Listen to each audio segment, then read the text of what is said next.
Operation వజ్రప్రహార్లో భాగంగా ఈరోజు రాష్ట్ర వ్యాప్తంగా మెగా కార్డినెన్స్ సర్చ్ నిర్వహించడం జరిగింది.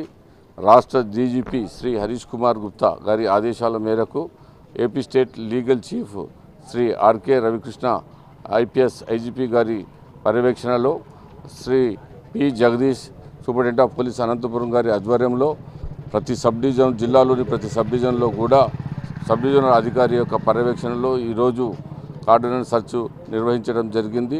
అందులో భాగంగా మేము పిలిగుండ్ల కాలనీలో కార్డినెన్స్ సర్చ్ నిర్వహించడం జరిగింది.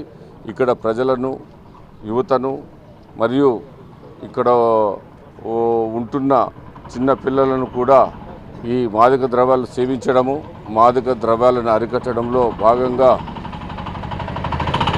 వారిని ఉత్తేజపరచడి, దయచేసి అటువంటి వైపుకు పోకూడదని తెలియజేయడం జరిగింది. ఎవరు కూడా మాదక ద్రవ్యాల అమ్మకము, రవాణా చేయడము, సేవించడం అనేది నేరంగా తెలియజేయడం జరిగింది. అలాంటి సమాచారం ఏమన్నా ఉంటే 1972 టోల్ ఫ్రీ నెంబర్కు తెలియజేయాలని కూడా తెలియజేయడం జరిగింది. ఇందులో ప్రధానంగా ఈరోజు కార్డినెన్స్ సర్చ్ నిర్వహించినప్పుడు ఇక్కడ దాదాపుగా 21 మోటార్ సైకిళ్లను, 3 ఆటోలను కూడా సీజ్ చేయడం జరిగింది. వీటి యొక్క రికార్డులను పరిశీలించి తదుపరి చర్య తీసుకోవడం జరుగుతుంది. ఈ మాదక ద్రవ్య రహిత, గాంజా రహిత సమాజ నిర్మాణానికి ప్రతి ఒక్కరూ ముందుకు వచ్చి సహకరించాలని కోరుకోవడం జరిగింది.